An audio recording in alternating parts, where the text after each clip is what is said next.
David Amess. I welcome measures contained in the gracious speech. Well, I say I do. I'm not sure about the one to do with plastic bags, but following on from what the Right Honourable Member for Gorton said, I shall blame the Liberal Party if it proves to be unpopular with my constituents, because that seems to be the name of the game at the moment.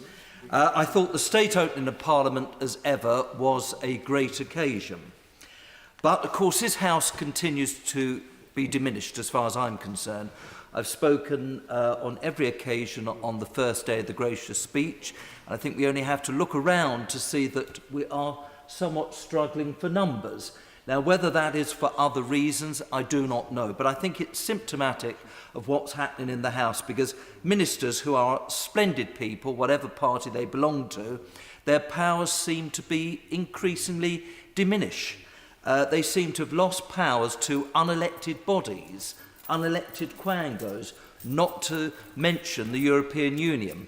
But I do think that the state opening of Parliament, given our history and the symbolism that it's all about, is something that we should cherish. Of course, Madam Deputy Speaker, we are in uncharted territory because we have fixed-term parliaments, something also I certainly hadn't expected and I'm not sure about.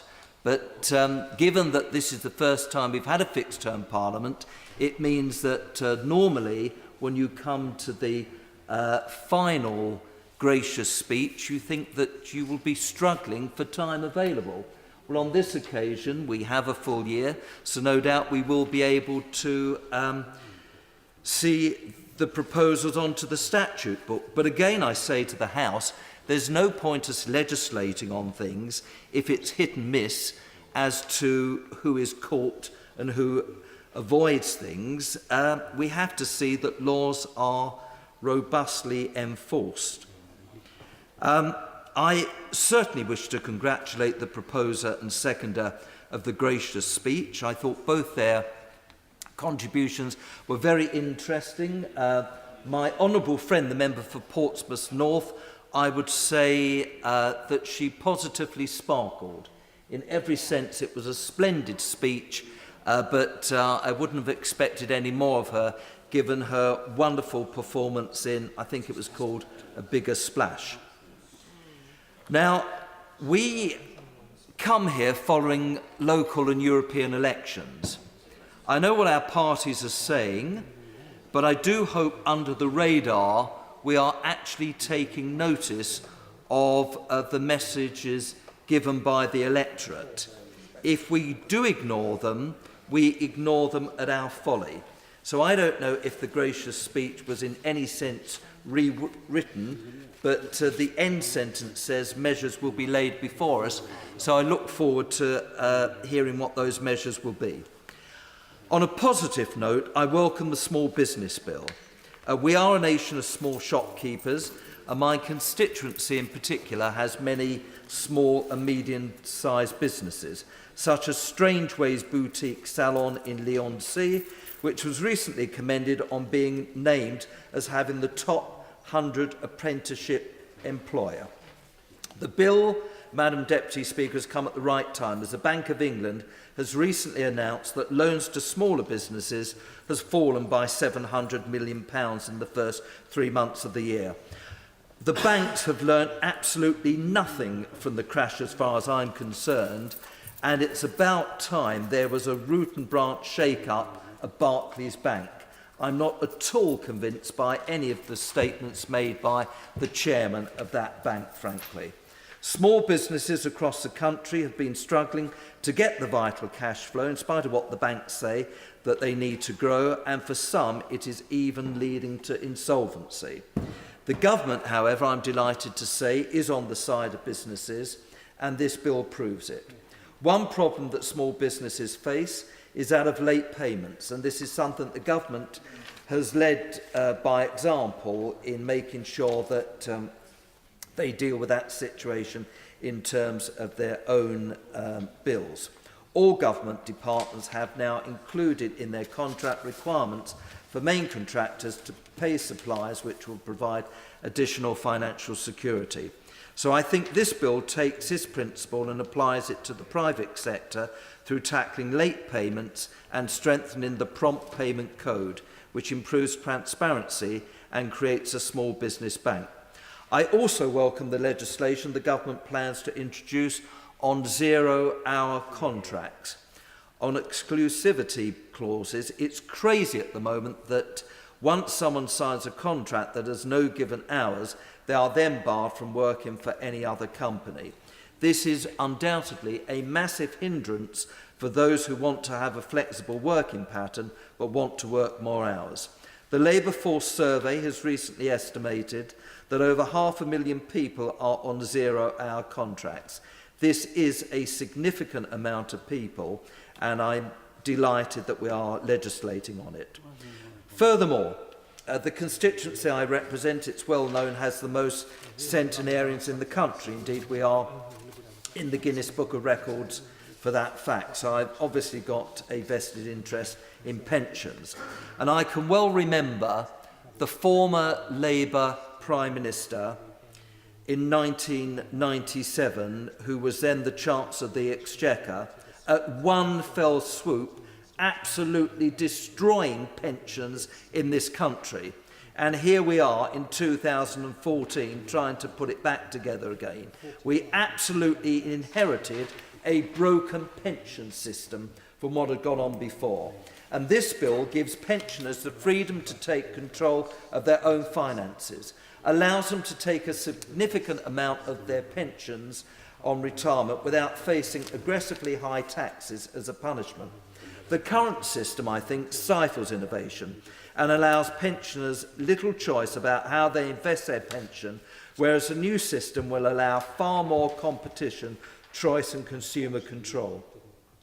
With this legislation, the United Kingdom has already been said, and I have to say I do disagree in a very polite way with the honourable member who just spoke. I actually enjoyed, I know the honourable mentioned houses, the speech by my right honourable friend for Wokingham, and supported much as what he said. And I think it was my right honourable friend, the member for Cheshire Amersham, who spoke about pensions, saying that we have systems that need to catch up with what's happening in the US and Denmark.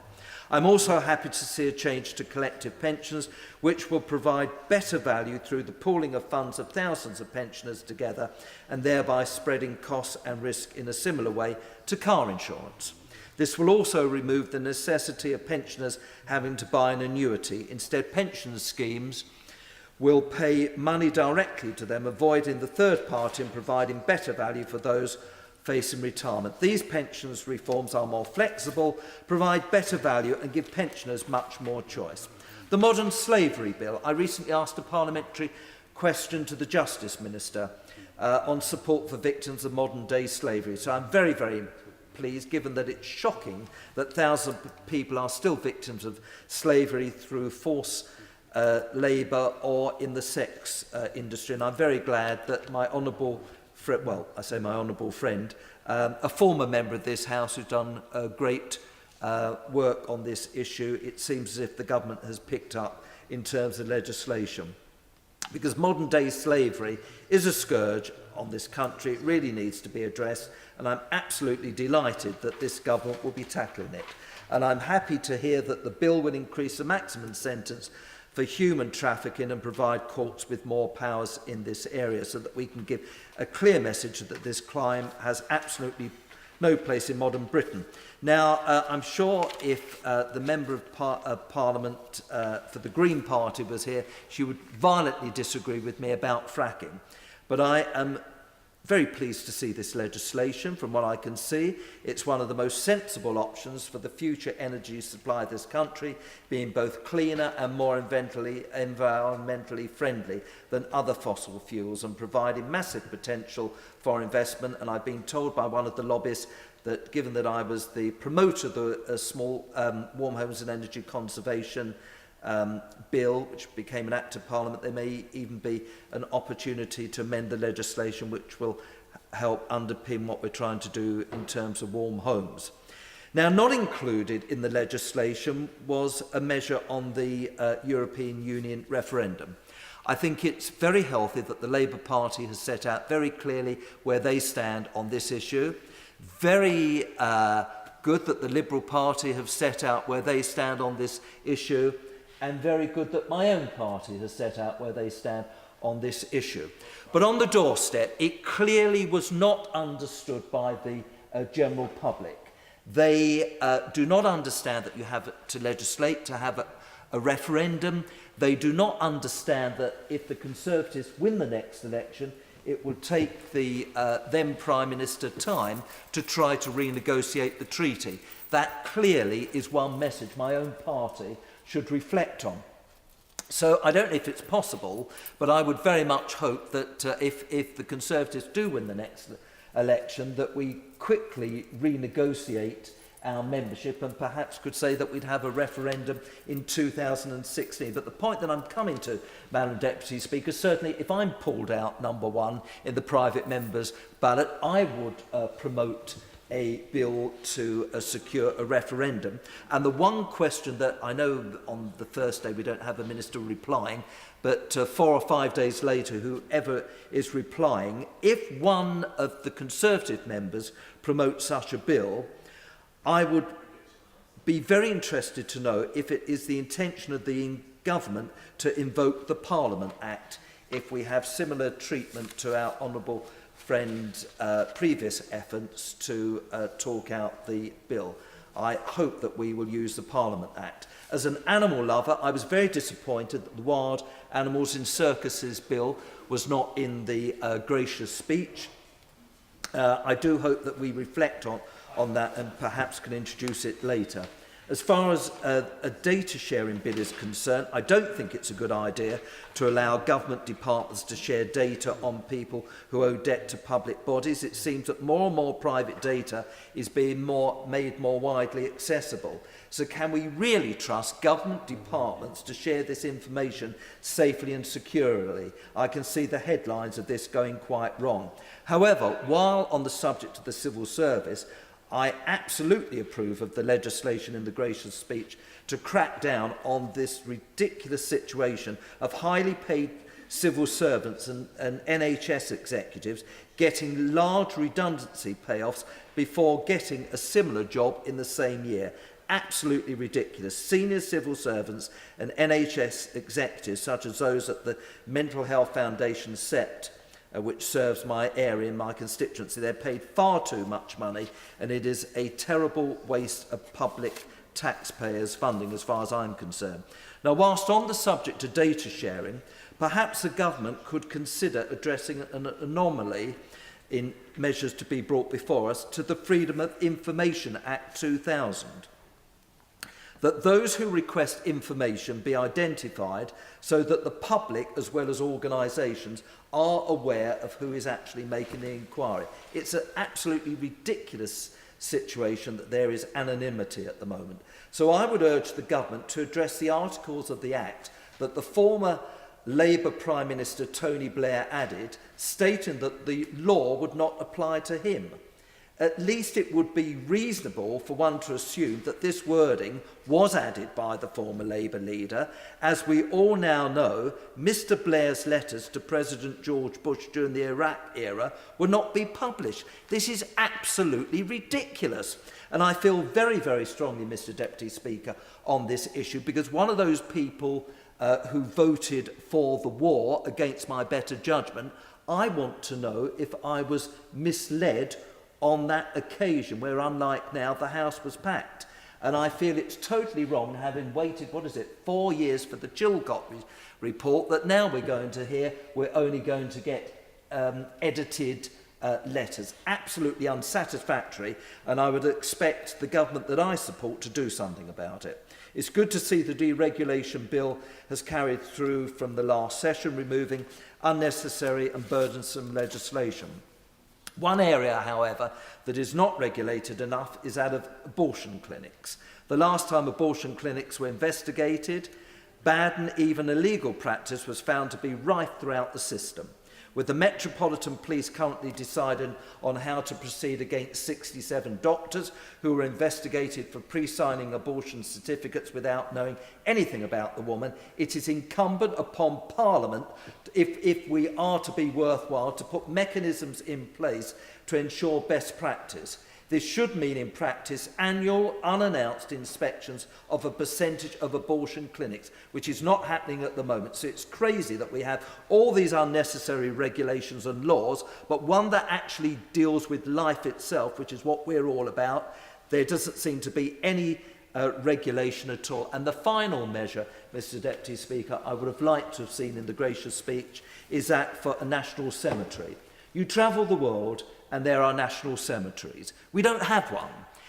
It is said that Westminster Abbey accommodates a few people, and it is also said that Highgate Cemetery has a few notable people there. But I think it's about time, I suppose it's up to these famous people who we're proud of, our heroines and heroes where they're buried, but I would very much like to see I think I know what my honourable friend is going to say, but say it.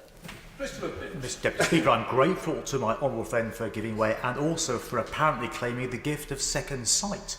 But I'll ask him the question anyway. If we should have a national cemetery, does he believe the right place to put that national cemetery is the National Memorial Arboretum in Lichfield, which is just a hop, skip and a small jump across the River Mease from my constituency?